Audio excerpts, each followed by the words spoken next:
Hi, I'm Cath Sutherland and I'm the Director of Conscious Business. I help businesses understand who they are so they can do business better. I'm also the author of Creating Brand Energy, How to Transform Your Business Energy into Market Power.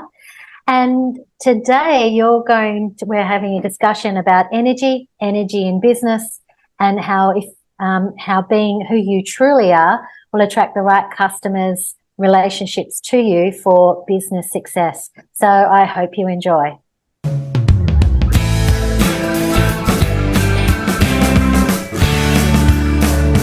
Ladies and gentlemen, welcome to yet another exciting episode of the Online Prosperity Show. I'm your host, Prosper Taruvinga, and today I'm thrilled to welcome Cath Sutherland. Now, Cath, how are you doing today? I'm great, thanks, Prosper. Really great.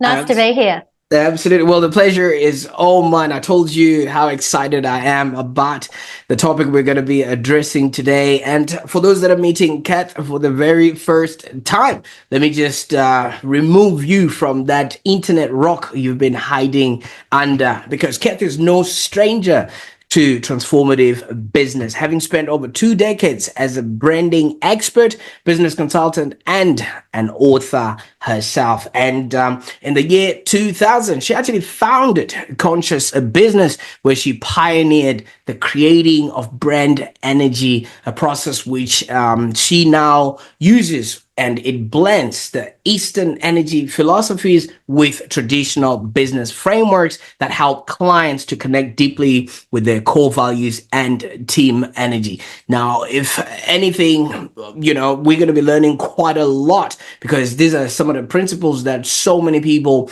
do not actually come across when it comes to business. So we're going to be diving into what makes Cath's approach so effective, and why businesses of all sizes should actually consider working with her. And not only does Cath bring a deep understanding of branding, but she also infuses a holistic perspective, making her work really, really resonate with both a professional and at a professional and at a personal level. And I found something while I was researching Cath. I mean, she's also had a bit of an adventure streak. Apparently, she's actually walked the Camino de Santiago not only once but twice, and she actually returned from a Kriya yoga retreat in the Himalayas. So I'm pretty certain there will be some fascinating stories to share there, which are not going to be found in any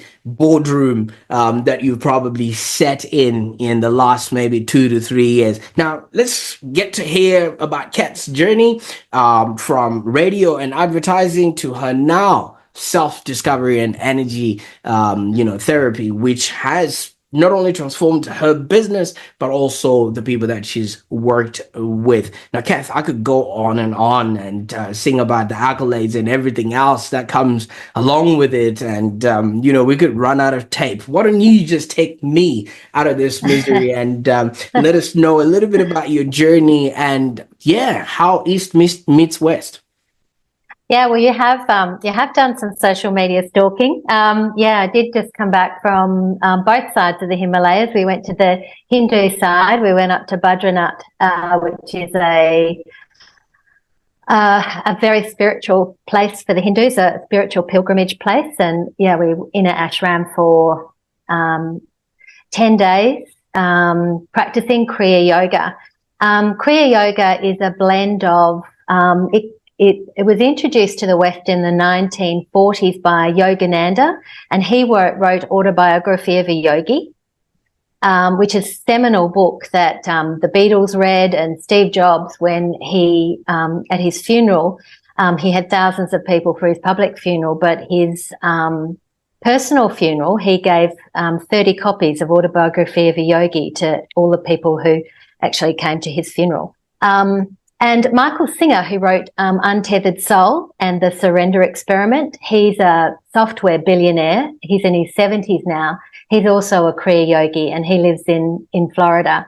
So there's some very successful business people who do Kriya yoga, and it's a mixture of breath work, meditation, and asanas, the yoga postures. And it's, you have a different meditation and a different breathing technique every day of the week. So at the end of the 7 days, you've sort of done CrossFit training for your whole system, for your physical system, and also your 4 subtle energy bodies, which is an Eastern philosophy. And I've also walked the Camino twice, which was a dream of mine. I did it when I was 50 and now I'm 59. I did it last year as well.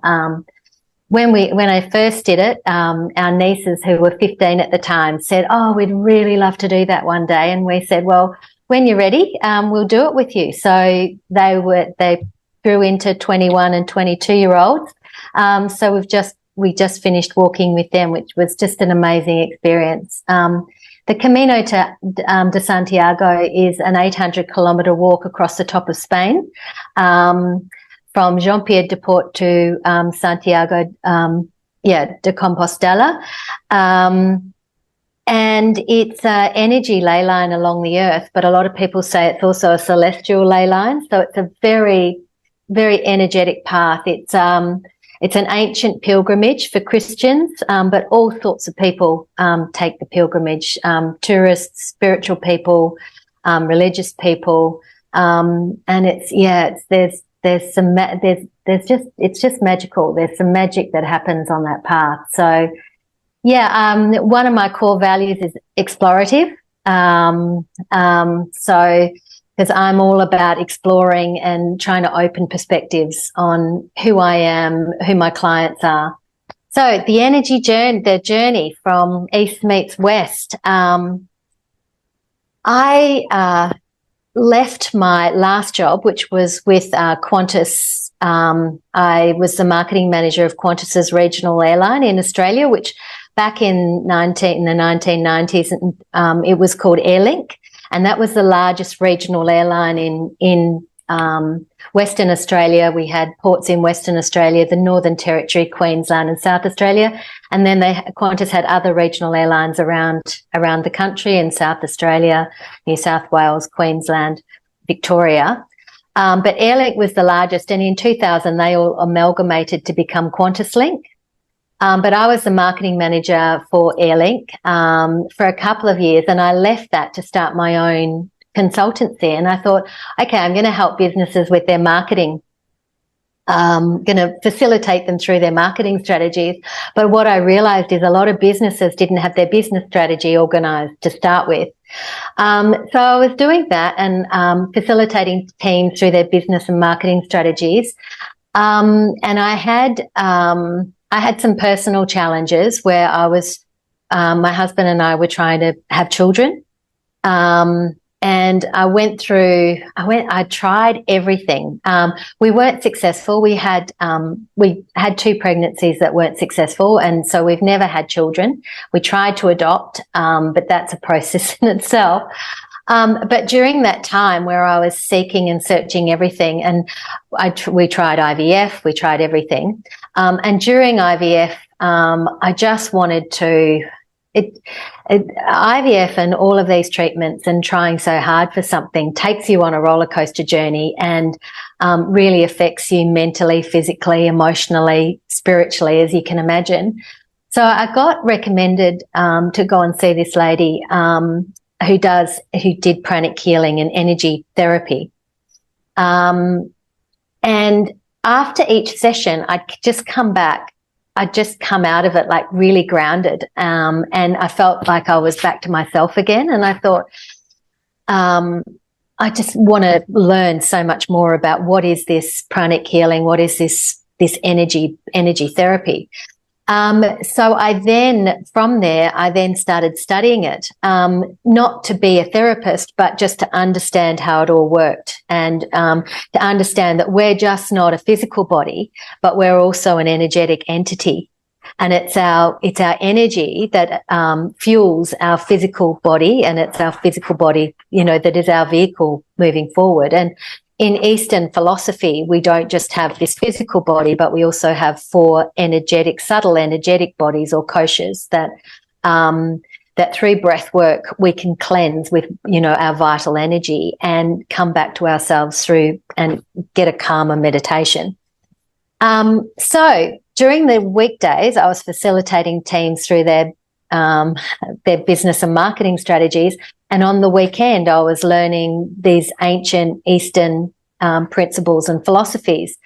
And one weekend, I just sat there and I thought, I wonder if these Eastern principles would work in traditional, in physical businesses, in traditional businesses. I wonder what would happen if I took these ancient principles and applied them to business and to business strategy. And when I started playing with these concepts, everything just fell into place. And so I developed this process, which I wrote a book about called Creating Brand Energy. And I started facilitating this with businesses, and it all started to make sense. It all started to fall into place. And the idea behind it is, yes, you can have a traditional business which sits at the core of who you are. You can have a vision, systems, processes, teams, a physical business that makes money and makes profits, and that's the physical core of your business. But what surrounds that is the energy of your business, and what fuels that and feeds that physical business is the energy of who you are as a business, whether you're an individual or a solo player, or whether you're a team or a collective. So when I work with businesses, I understand, I go take them through a process of who they are as a business collectively. So I facilitate teams, like, as an entity, who are we as a business? So they collectively define who they are themselves, and then they and collaboratively determine that. And then they collectively agree and commit to who they are and how they're going to operate. Because it's the energy of who I am, and it's the energy of who you are, Prosper, that attracts people to us. So it's our energy that attracts people to us, and then they make the acquaintance, then they make the connection, and then if you're a business, they connect with what you've got to offer as a business. So it goes through your energy filters, so to speak, to get to, connecting with your product of who you are. So it's the energy of who you are that connects people to you. And the other aspect is, like energy attracts. So if you're being true to who you are, you're going to attract the right customers to you, the right team members to you, the right relationships to you. So you can build your energy, your brand energy, and your reputation, because your brand is your reputation, and your brand and your culture are also two sides of the same coin. Your brand is your reputation of who you're known to be.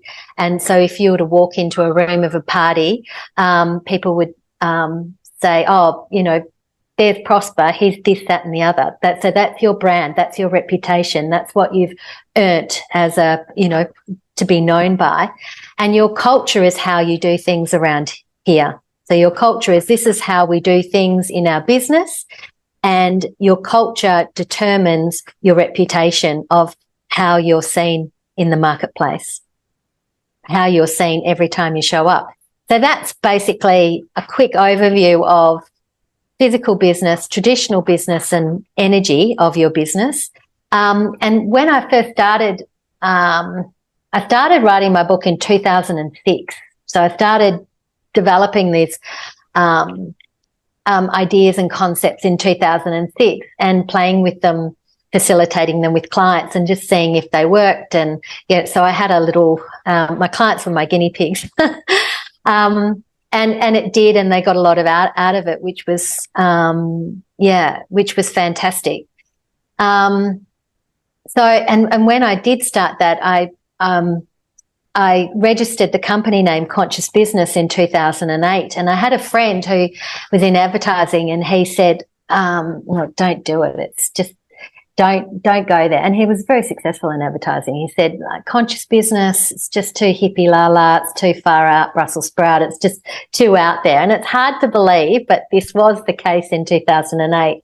So when I started, I was saying to people, come on, let's facilitate your values. Let's see who you truly are as a business, who you truly are as a collective, and let's facilitate your values, what your intention is for the relationships, the different relationships that you have, your purpose, what your global vision is, what, as a business, what would you like to contribute to over and above your vision that's bringing in your profits and supporting your business. Yeah. So when I started all of that, people were going, oh, no, I don't need that. And I've had clients like government department clients that I work with extensively that back then said, no, we don't need values. We don't need this. And about 8 years ago, they came to me and said, we really need to determine our values. And I'm there, great. Have I got a process for you? So, so that's what I do. I facilitate people through my process. Absolutely. And you know what? We could just conclude the episode there, right?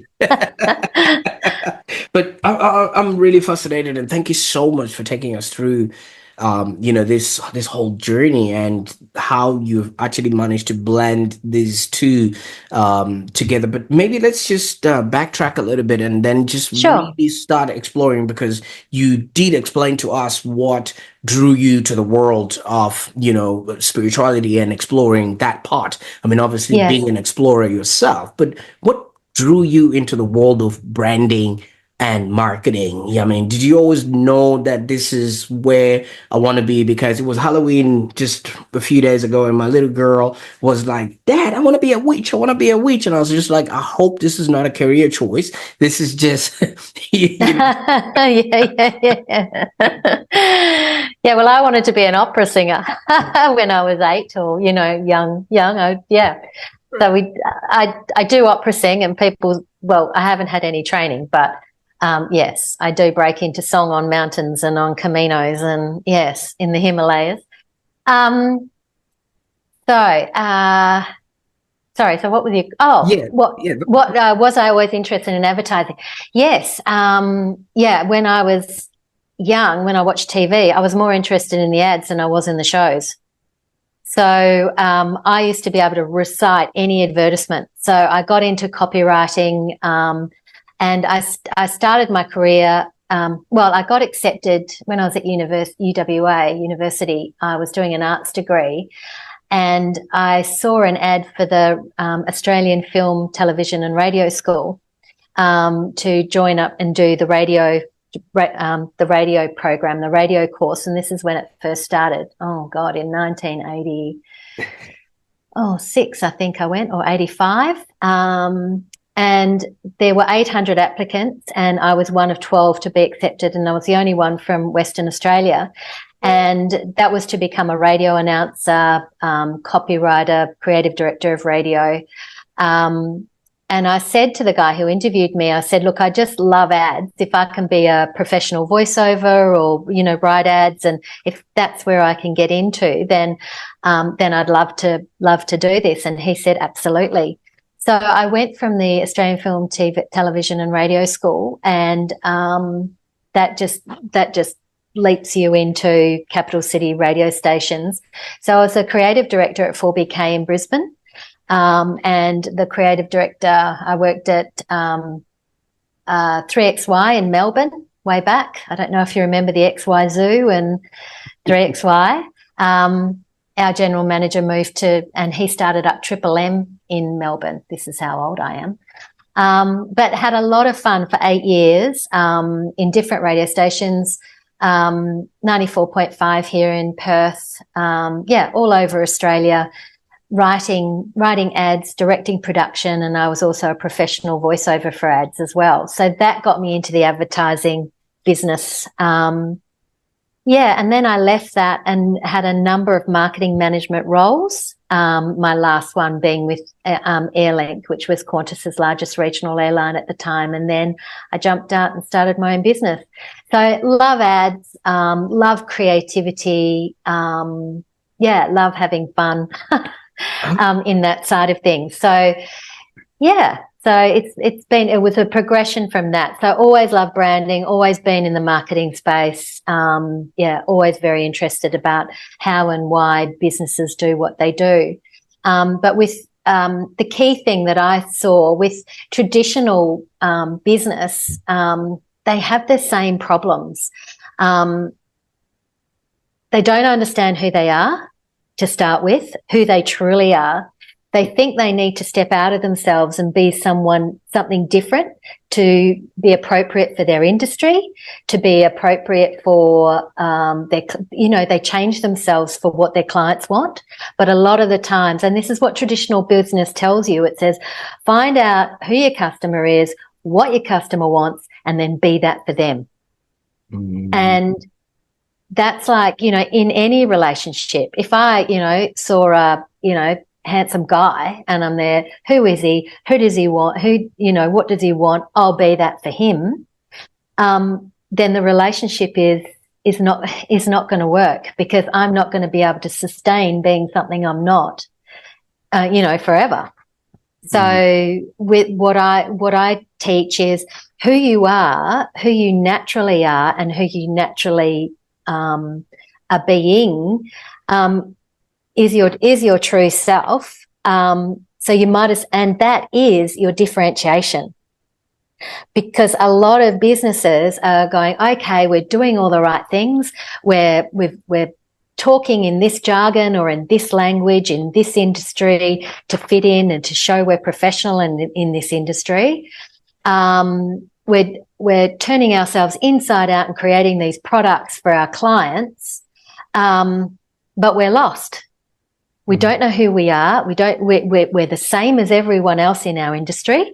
Well, yes, because you're copying everyone else in your industry. We don't have any differentiation. Yes, because you're sounding like everyone in your industry, and you're pretending, your dressing, your attitude, tone, and style is the same as everyone in your industry, because you're trying to fit into that industry. And it's like, no, just stop. Let's find out who you truly are. Let's find out your unique brand personality, your unique attitude, tone, and style of everything you do. Let's find out your true values, and those true values are who you're going to be when you're under stress, under time pressures, working with people you haven't worked with before. What's naturally going to come out of you. We look at values emerging, not just what values do we want and picking them off a list like your value shopping, because when you're under stress and when the proverbial hits the fan, you're going to be who you're going to be. Absolutely. And who you are in those situations, people are watching you. You're creating your reputation in those situations. So if you can say, look, this is who we are, we've got good intent. This is our language. This is how we speak. If you feel aligned to that, please connect with us. You're going to get authentic, genuine relationship that you can trust, and you can know we're going to be like this and be aligned to these values no matter what, when in good times and when the proverbial hits the fan. So does that make sense? I help businesses go, look, who are you? It's okay to be you. I had an accounting firm that I worked with, and I said, so what do you do? And they said, and they gave me all these words for, I don't know what, all their financial services and stuff. And I'm there, I don't know what that means. What does that mean? And they go, we do stuff, we do death stuff, we do divorce stuff, we do, wealth creation stuff, we do, and I'm there, okay, we'll just say that. And they say, let us look after all of your stuff that you don't want to look after. Do you know what I mean? So they turn that into their language. And then as an accounting firm, we can help you with your boring stuff, your tax and your, compliance and all of that. We can help you with your wealth creation stuff so you can get on and live the life you want to live, and we can help you with all the stuff you don't want to deal with. We'll deal with the stuff you don't want to deal with. So that became their language. Do you know what I mean? And that then set them apart from any other accounting firm that talks in all this, professional industry language, and made them approachable. And I go, good, I just want to talk to people about the stuff I don't want to do. That's boring. That's, left brain stuff. They can look after it. So I go into businesses and as a team, I help facilitate, and I go through a very particular right brain process. So I call myself a right brain facilitator. Your right brain is the side of your brain that picks up all the energy cues around you. Your right brain is your big picture. It's your imagination. It's possibility thinking. It's imagination. It's, you know, like when you're walking down a dark alley and you go, oh, this doesn't feel good. You sense things before you make sense of them. Jill Bolte Taylor, I don't know if you've heard of Jill Bolte Taylor. She was a brain scientist, and she is a brain scientist. She's done an amazing TED Talk, and also written a book called My Stroke of Insight. So she was a brain scientist, and she had a massive hemorrhage in the left hemisphere of her brain when she was around 38. So she lost all her language. She lost her all the left brain stuff: language, numbers, coordination,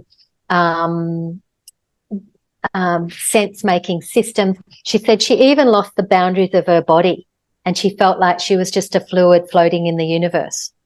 So she lost that. Your left brain also sorts out your past and your future. Your right brain is your present. So all she had was her right brain, which picked up all the energy cues around her. So she could feel whether in the hospital things were right, or she felt the excitement of the nurses when her mum came in. She didn't know who her mum was, but she knew it was a good thing because she could feel the energy of her mother, and she felt the energy of the beautiful nurses and wanted to be around them, but also felt the, you know, energy of the other nurses that didn't really care for her that well. And, you know, she knew that, no, that's bad energy.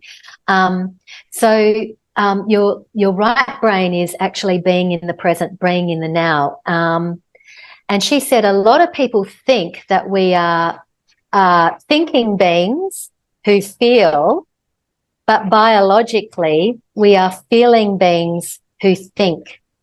So we feel first through our senses, through our right brain senses, and then we put it into order through our left brain. So so we think we think first, but we don't. We actually feel and intuit first, whether biologically, whether we know it or not. So as a facilitator, I'm a right brain. I call myself a right brain facilitator because I ask questions that are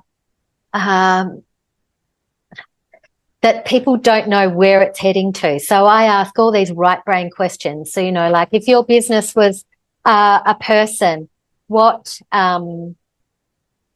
if your business was a person, what movie would they go to see? What movies would they go to see and why? If your business was a person, what car would they drive and why? What restaurants would they go to and why? So people are exploring and getting a feeling of who they are. And we take all this, and that's just one technique. There's different techniques for all the different elements in the brand energy process. And when they go through these processes, they then see how all of these themes fit together. And it's from this big picture exploration that we then start to sort things out using our left brains and using, and fitting it into strategy and saying, well, you know, you're actually going about business this way, but can you see you're naturally this way? Do you know what I mean? So it helps businesses come to terms with, this is who we really are. And because we do so much exploration, at the end of the process, it's hard for them to deny this is who we are. So from the process, values emerge. Like we get key themes that just keep coming up, and they go, oh my God, there it is again. And when we did this exercise, there it is again. And when we did this exercise, there it is again.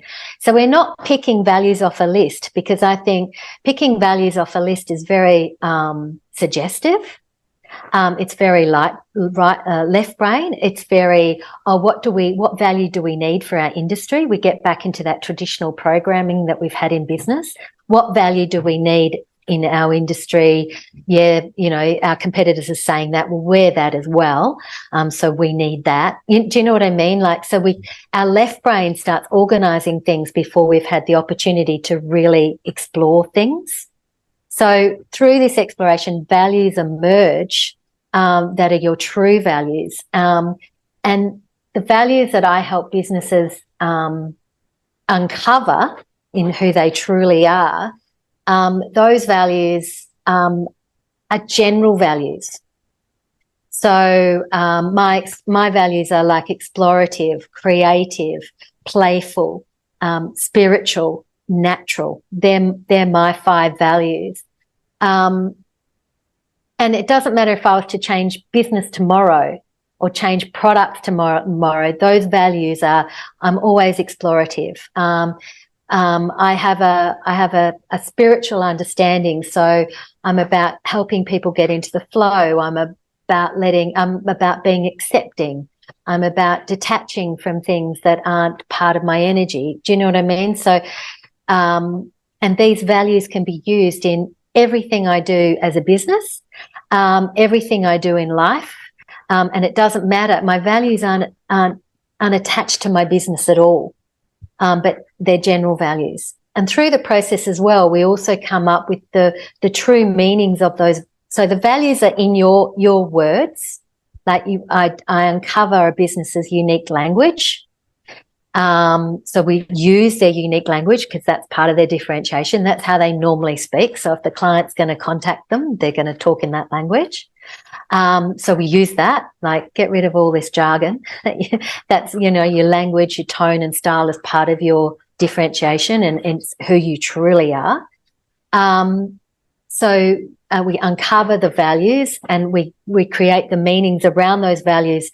So because different words mean different things to different people. So it's one thing to have a word that's a value, but then you've got to be really, really clear on what the intention of that value is, what the meaning of that value is. So everyone in your business, all the team members really understand, okay, well, not that integrity comes up much, but, integrity could mean something completely different to me than it does to an architect. An architect needs integrity of design, the screws that they use need to, have the same integrity as the columns that they use. Do you know what I mean? So it could mean something completely different. So it's about being really clear on your intentions as well. So there are 5 brand energy elements. There's your value offering, your product, your brand personality, your values, your purpose. And my meaning of purpose, because I started this process so many years ago, is my meaning of purpose is at the end of the day, how do you want the experience of your product or your service or both to feel to your relationships? And you have different purposes for your different relationships. And then your global vision is your big why, or what a lot of people today call purpose. If your business could contribute to something greater, what would that be? So people connect with so as you activate these different elements, as you bring them to life in your business, and because your values are general, you can wash that through every part of your business, through how you answer the phone, to how you clean up the kitchen. Are we living our values cleaning up the kitchen? Do you know what I mean? Because they're general, you can apply them to every aspect of your business, and you can also use them as management tools to manage the behaviours, attitudes and how people are operating in your business. So these can become guidelines and that people are empowered with. They know exactly what to do. They can help self-manage. They can help, team members can help manage each other. Hey, that's outside of what happened there was outside of our values. We need to bring it back to this. So they become empowerment management tools. Everyone knows exactly what's expected of them, exactly how to go about business. So then through these elements and your intentions for all your different stakeholders, intentions of who you are as a business, how you do things, you're building your culture, you're building your brand, you're building your reputation, and everyone that comes in contact with you, whether they're a customer, a supplier, new team members, are getting the same energy. They're getting the same consistent relationship and expectation of who you are. And who you are being is who you are, because you've gone through the process of who are we. So people are attracted to your energy of who you're being. and they go, oh, I really like the feel of this company. Who Gives a Crap is a great company, the toilet paper company. And I think, I use them in my presentations as a great brand personality. Yeah, there you go. You got the tissues. Who gives a crap? Definitely. I use them as an example because they're fun and they give back. They've got a great global vision. 50% of their profits go back to helping with water sanitation and building toilets in areas that third world countries and places that need it. And I always say, if a toilet paper can have a great brand personality, so can you. Anyone can. If a toilet paper can, you can. So let's find out what your unique personality is. So people are attracted to your energy. They're drawn to your energy. They feel your energy. Right brain, we are feeling beings first and we think second. They're drawn to your energy. So they go, okay, I might give this product a try. So they connect with your product. And at that stage, your customer is an acquaintance. We'll talk about customers for this little thing. So they like your product. Your product does everything it says it's going to do, so they stay connected. And through their continued connection, they get to understand your brand personality, that like Who Gives a Crap, you might be fun, always having a laugh, toilet humour, talking about poo and bums and, but they're quirky, they're fun. And if you like their personality, if you're engaged, and through Who Gives a Crap, through all their relationship marketing, through their emails, always fun to read, every little note, so you stay connected and you stay engaged with them through their brand personality. And through that, and through them inviting you to become engaged with everything they do, you can become friends with them. So the relationship deepens from an acquaintance at the product stage to a friendship at the brand personality stage, if they feel aligned with who you are. Then when your customer gets to understand your values, that you are the real deal, that you are genuine and true to who you say you are, no matter what, in good times and in bad times, they'll come to trust and respect you. So the relationship deepens from an acquaintance to a friendship to a trust and respect. So they stay connected because it's a genuine, authentic relationship. And through that, they get to understand your purpose as a business. And your purpose as a business is what do you want the experience to feel? How do you want your customer to be left feeling at the end of the day? Like, I want my customers to feel I am my business. I don't want anyone to feel that they have to be something at work and something different at home time, or, that they can be who they truly are, whether they're in, wherever they are, in business or out in their everyday life. They can be true to who they are. So I want businesses and people in the businesses to say, yep, this is me. I can self-actualize at work. I am my business. So my purpose is to help businesses and business owners say, I am my business. Who I am is who you see in business wherever I am. There's some beautiful purposes of different clients that I work with, and you can go onto my website, consciousbusiness.net.au, and there's a gallery of blueprints in there, so you can go through all of these to see. So when people get to understand that you're really here to make them feel a certain way, they become endeared to you. They come to love you. So the relationship deepens from a trust and respect to a love. And you need those values. You need that trust and respect cornerstone for them to get into a deeper relationship with you.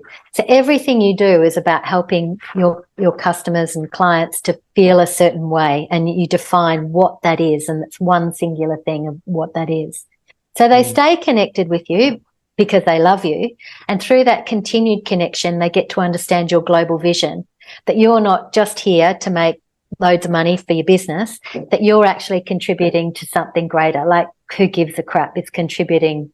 So you're not only just buying their product and helping, a great business be profitable and look after their team members and create a great work environment and for everyone to be paid well and earn a great living, but you're also contributing to something greater on a worldwide scale. And when they get that, when your customer gets that, they can become life partners for the life of your business and brand. So it's these elements are who you are as a business, and how you share those different elements, the value you offer through your product, your brand personality, how you create friendships, your values, how you earn trust and respect and keep trust and respect by operating by your values no matter what, how you want everyone to feel at the end of the day through your purpose, and through inviting your customers to be a part of something greater through your global vision. You're taking people from an acquaintance to a friendship to a trust and respect to a love to lifetime partners. And it's about you activating all of those elements on all of those different levels that can have your customers and all of your stakeholders become life partners for the life of your business and brand. Absolutely. So that's it in a nutshell. that will be episode number 2, Cath. I mean, you're really laying it down, and I really appreciate how you are taking us on this journey, because this is basically still very, very new to a lot of people. Like I was arguing earlier on, you know, that whole connection that you've made, the right brain and the left brain, is something that a lot of people haven't sat in the same room and got those perspectives all at the same time, and you do happen to deliver that. And speaking of which, you literally are like an integrator or a connector, because you're literally giving, first of all, people, business owners and the team back to themselves, because they have not been integrating with their true selves, their values, and their greater purpose, and everything else that you keep alluding to. And this is more like self-development, but for the business. Yeah, self-development for everyone in the business. And the process is really fun. And everyone feels really relaxed. There's no preparation for it. They can just be themselves, throw out ideas, their opinions, their feelings. And then, what we do is we bring it all together and go, well, this is who you are together. And they go, wow, that's amazing. So I can be me in this environment because I'm contributing to this energy and I'm completely aligned. There are cases where people are in this fun environment and they go, oh, I don't fit in here. And I've had a few businesses go, after it's a great team building exercise, and it builds the energy in the room. And those people who don't feel comfortable in that energy self-elect to get out. So I've had business managers go, I didn't know if this person fitted in, and after your session, they handed in their resignation, which is perfect, because we didn't feel that they were right. And some people can be in the best environments, but if they don't personally feel at that level, at that higher level of vibration, if they're working at a lower level, that higher level of vibration will be uncomfortable for them.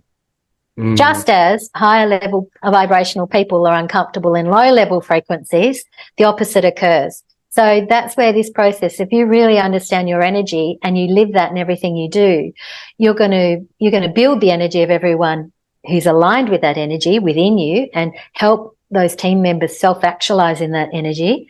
And you're also going to it's also going to weed out those people who don't feel like they belong. You don't have to do anything. It's just they don't feel comfortable in that energy.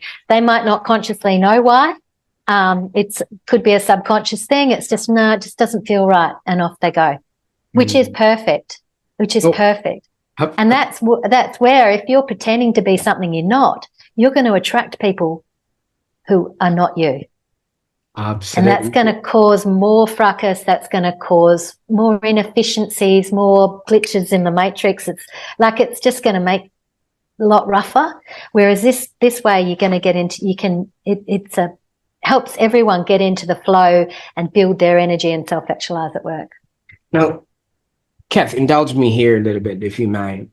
Sure. I'm from Africa. All right. Yes. And whereabouts in Africa? I was born in Zimbabwe.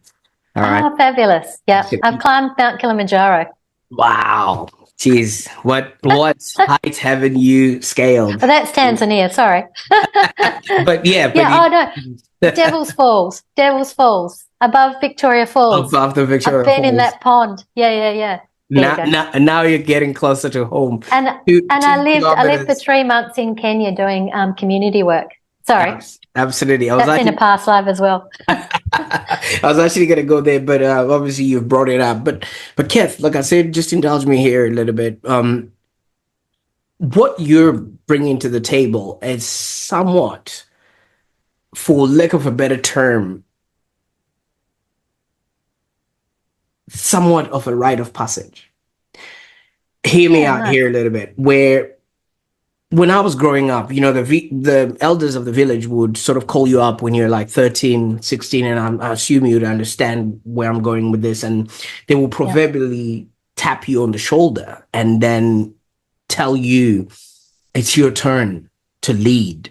And pretty much from then on, you would then start learning everything that then integrates you into an adult who can then participate in the economy of the society. And from there, you sort of get apprenticed to either a cobbler or a drum maker or a furniture maker or whoever has got a trade. And you figure out which part actually resonates with you. And if you find which resonates with you, maybe it's a smith or an iron maker, a builder, or whatever it is that is, income generating for you to look after your family. And pretty much after that, that's when they say it takes a village to raise a child. But Yeah, it no. then opens you up to a world where you have made a choice of what you want to become later on in life. And I've got a feeling from what you're saying, you're integrating all of this, you're getting people to really feel themselves within the business and integrating their values and their whole global way of being so that they can be, do, and have happier existence, and then be there to provide for the customers who will then be singing praises for them because they're in alignment. It kind of feels like the process, the conscious business model, and the way you take people through is somewhat akin to a rite of passage. I don't know. Maybe you can comment on that a little bit. Yeah, I'd never thought of it like that before, but it is because I do open up the space for that exploration, and I do make it safe for that exploration. And it is enlightening for the managers to see everyone's true selves emerge. They go, wow, I didn't know they thought that, or they felt that, or they liked that, or do you know what I mean? So having that is a rite of passage to help people explore, and also as they're discovering themselves and who they are as a collective business, they're discovering who themselves as individuals, but also their community around them and who everyone really is. Because yes, usually business is a very, that structured left brain place everything where we has speak this way, we do things this way, and that doesn't suit some people. So yeah, this allows everyone to be who they truly are and be genuine and authentic in how they bring these, how they contribute to the energy of the business, and everyone in the business will do it in their own unique way, which means everyone who comes across them is getting the same consistent message from the business. Oh, there's Prosper, he's saying this, there's Cath, she's saying this, but they're getting it in unique, individual, authentic ways. Like you might do it one way, I might do it another way, but it's the same message, if you know what I mean. So yeah, it is a rite of passage, and the most interesting thing is that once it's about having businesses having permission to just go out there and be who they are, because they're not used to being who they are. So once they go through this, they've then got to accept, oh, this is me. Absolutely. So I know you've had Kay Doran on your show, the shamanic health life coach. She was a client of mine. And when Kay went through the process, because she's going, this is great, this is me, I'm off. And off she went. And at the same time, because I do these for individual business owners as well, I was facilitating a commercial builder through the process. And he said, this is you. And, we facilitated through. He goes, oh, that's great. Thanks so much. He spent 18 months testing it out. And then he came back to exactly the blueprint that we'd developed with him for only 6 weeks. So some people, when they see themselves, they don't recognize themselves. Like it's a really strange thing. So they've got to do the exploration to come back to, yeah, this is me. And I'm there, yay. Whereas Kay, self-aware, was, yep, this is me, I'm off. And this explains me better than anything. And yeah. Absolutely, absolutely, and thank you so much for yarning with me on that one there. Now, for those that are uninitiated, you did allude to your website a little bit. Where else on the internet can they explore, your work and maybe eventually connect with you? Yeah, well, I'm on Facebook as Conscious Business, and Instagram, just Facebook, Instagram, LinkedIn under Cath Sutherland, and my website is consciousbusiness.net.au. Absolutely. Please contact and look me up and send me messages, and look forward to hearing from anyone who's interested in learning more. Happy to chat. Absolutely. I'll definitely put those links in the show notes. But I mean, Keith, there's just so much that you opened up for us here. I just wanted us to go back to the year 2008, where you had officially, thought this is the path of where I'm going to be going. And yet the world was not ready, for any sort of experiences and things of that nature. And we've only just healed from the Y2K saga, and everybody else was still wondering, am I compliant or not within the whole new grand scheme of things. Now, from sort of energy therapy to entrepreneurship, I mean, you've obviously faced so many big changes in not only yourself. I mean, you did let us know in the beginning, what led you on this path and things of that nature. Now, besides the sort of personal endeavors of you obviously trying to create your own family, how did you then manage to not just crawl in fetal position and say, you know what, I have me to deal with, and yet you went on and really expanded, and now you're literally giving businesses back to themselves? I mean, all life's a journey, isn't it? And I think from the learning the energy therapy, I then, I was meditating and meditation techniques. I think having a practice, a physical, mental, spiritual practice every day is really key to just your overall health and success and well-being. Understanding that our minds are not us, that our mind is basically the left brain just taking over with pre-programming and telling us what to do. But it's not, we are the observer behind our mind. We're the operator of our mind. Our mind is like our laptop computer with all this programming and stuff that needs to get defragged. And we can do that through breath work and meditation. We can defrag ourselves and clear ourselves up to connect with universal energy. And because everything is energy, my physical body is energy. It's just vibrating at a lower frequency than my other energy bodies. The chair I'm sitting on is energy. Everything is energy. And in the world, like information is energy. So it's about clearing ourselves up so we're better receptors for the energy that's around us, and we can be directed by universal energy and download the information that we need to move forward. So I guess lots of challenges, and it was really frustrating. I just felt like I was teaching people about energy and values and why you should have a purpose, and for 10 years. So I got a bit tired doing that, because I had a business where I had to educate people before I could actually do the business. So I just followed my process that if I stay in my lane around energy, I'm going to attract the right clients for me, and that's what happened. So I attracted the right clients. I didn't have a website for a long time because I just got referral clients. People would go, oh, you've got to work with Cath. You've got to work with Cath on this. And because I'd done the business and marketing facilitation, I understood traditional business strategy, how it all needs to be set up. Whatever a business needed, I could facilitate them through that. But then I'd throw in some of my own stuff too. Now I can just facilitate my brand creation model, my creating brand energy process.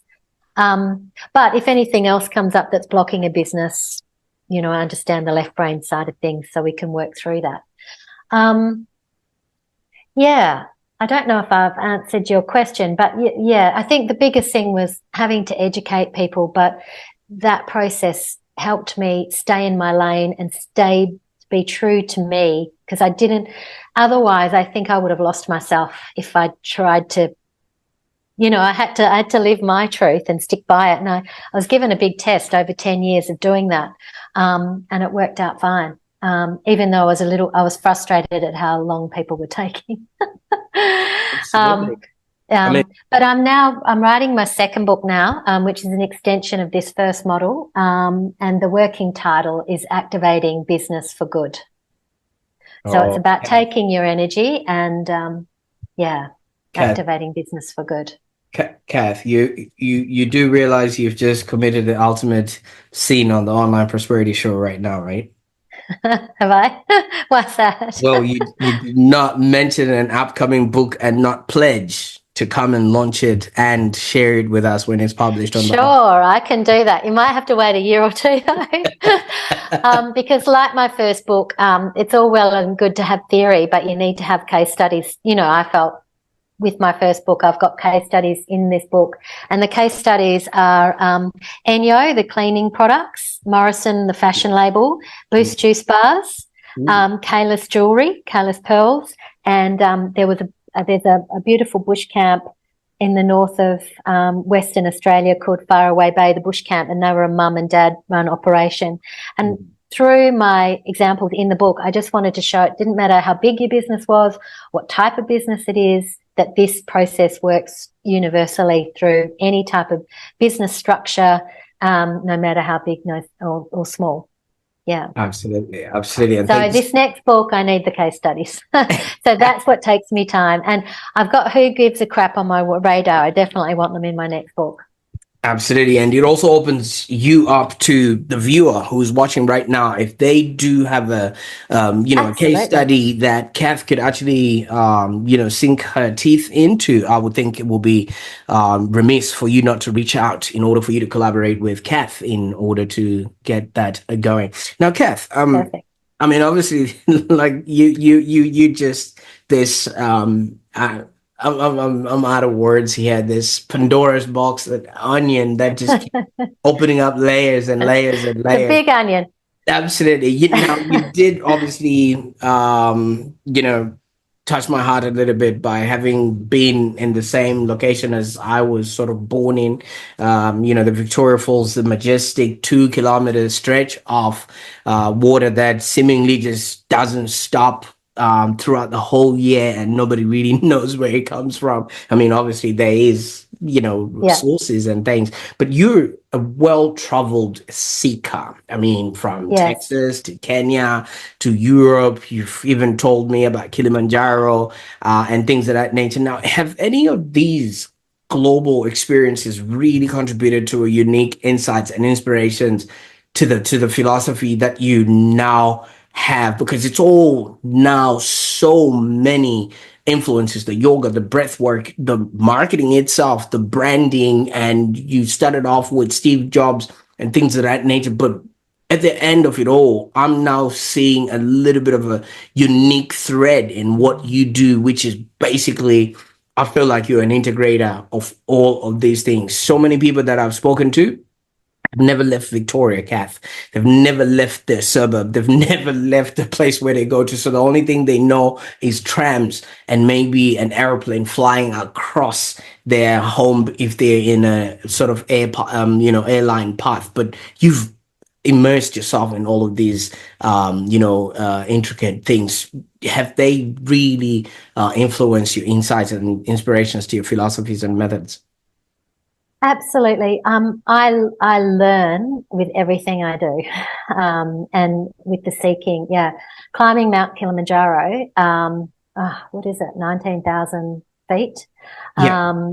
The last day, I was in such a bad mood, and my brain was saying, "Why the hell am I doing this? This is ridiculous. Like, this is stupid." Um, and I just thought, okay, well, I can sit in this tent, which is not far from the top. And then I'd have to wait for my husband to go up, and he'd come back, and I know he'll run back like a puppy and go, "That was great." I was just in such a bad mindset. Like, I was such negative. And I thought, no, I'm going to go. And I just said mantras all the way up. My subconscious was screaming at me, like, "Don't do it. Why are you doing it?" And like, it was literally mind over matter, where I forced myself, and it took me, I don't know, 2 hours of saying mantras and positive affirmations to actually walk myself out of this really negative speak in my brain. So I just thought, and also that, your mind is everything, and, you've got to control your mind. So that was a big lesson with Kilimanjaro. I mean, I knew I could, but it was just the process of it that I was forced to go through, that I was like, what is this? So I had all my mantras and all of that I could draw on and use, basically to shut the mind up and stay on a positive path, and affirmations. So that was one thing. On the first Camino, I remember really walking along this path, and you've got you get into a meditative state because you're just walking in your own pace. There's nothing to, your brain gets bored. Like, this is boring. We're walking again. Like, let's check out. So you get all these thoughts, you can get some real, you're in a meditative state, so you can get some real clarity, and, ideas can come to you. And I remember on that first Camino thinking, your beliefs are the pathway to your life. What you believe will lead you to your destination. Wow. So you really do need to question your beliefs and work out, well, where did they come from? Are they really mine? Is this truly mine? Or is this, as we were talking about traditional business, is this something that's just been programmed into me? You've got to start with your customer. What do they want? Start there first. No, you start with you first, because you're the first. You are the first value of any relationship. It's you plus whoever is a relationship. You come first, so you've got to work out you first. Anyway, so beliefs, that was the first one. The second one, we went with our nieces, the second Camino, and we had a group of people, and I really learnt there are decision makers. There are people who make decisions, and then there are followers. And the followers don't want to take responsibility. And I remember my husband saying to me, "Just make a decision, Cath, and they'll follow." And I'm there, like, I don't care. Everyone's on this journey on their own. They've got to make their own decisions. And he said there are decision makers and followers. And anyway, that was really interesting. But what I really learnt from that is people hide in groups. We're all individuals, and we all need to take accountability and responsibility for who we are as individuals. But some people don't want to take accountability. They don't know who they are. They don't want to take accountability. They don't want to take a responsibility. So they hide in groups. They hide in teams. And then if things don't go their way, they blame other people. They point the finger at others.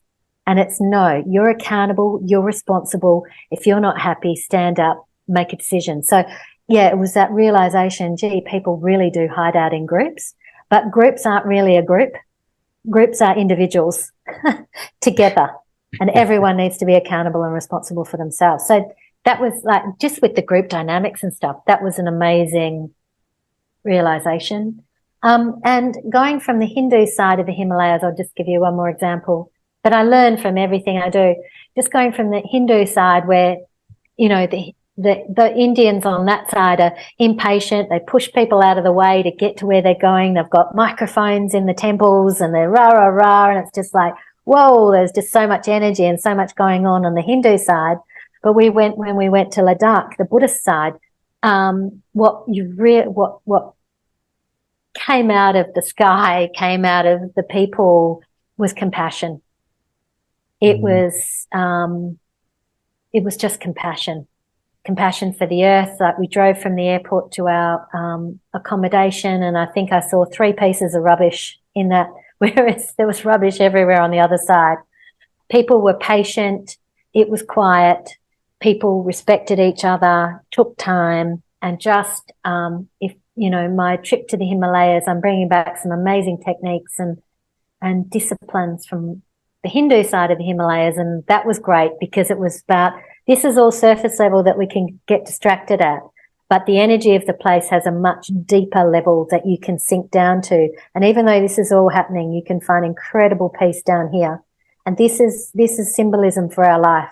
We can get so distracted with this, but it's about getting past that and coming down to have, so you're centered, you're anchored in your own inner self, your own inner truth. And that gives you your inner locus of control. You don't have to get distracted. Even if it's like this, you don't have to get distracted by that. You don't have to get drawn out and taken down a vortex of, oh, this is happening. No, you just, yeah, it's happening. I can see it happening, but I'm here. I'm happy. So, from the Hindu side, I learned that, but from the Buddhist side, just compassion came out like a big, beautiful pink rose. Like, it was like just absolutely beautiful. So, trying to live life with more compassion and understanding, and that's that spiritual understanding that everyone's at a different stage, at a different level, different things are happening, different people are learning different things at different times. Don't make judgments. Just have compassion. They are where they are, and everything's perfect.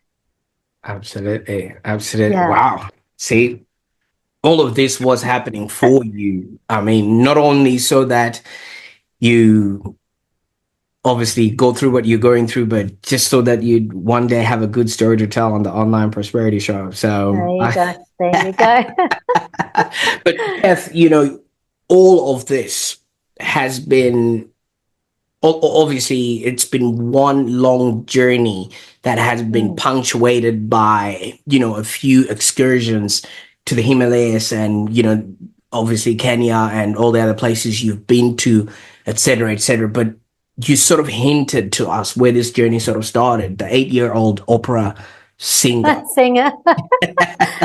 Who obviously hasn't cracked a note as of yet, but I mean, that's a story for professionally. Not professionally. And I was also going to say the show doesn't have a budget to obviously have that going, but it's been a long journey, and it's been this whole journey that's been punctuated by highs and lows, literally, and things of that nature. But if you would say, have been the one that is maybe just listening to this podcast as the opera singer at that particular time, what sort of advice would you offer this 8-year-old girl, knowing what you know now about life and who you became? Stay true to you and use your voice compassionately for the good of others. Ooh. So this wasn't for an amphitheater or the Sydney Opera House. It was just literally opera singer of connecting people back to who they are and giving business a personal, journey or some sort of self-development in order for them to do and have a profitable and enjoyable enterprise. That's a lovely way. Yeah, that's a lovely way to think about it. Thank you. Yes. I've realized this from this show. Fantastic. And obviously you did introduce us to Steve Jobs, may his soul rest. He is famous for the statement, you cannot connect the dots looking forwards. You can always connect the dots looking backwards. But you are now at the precipice. You're now at the top of your game right now. I don't know what's next. Where from here?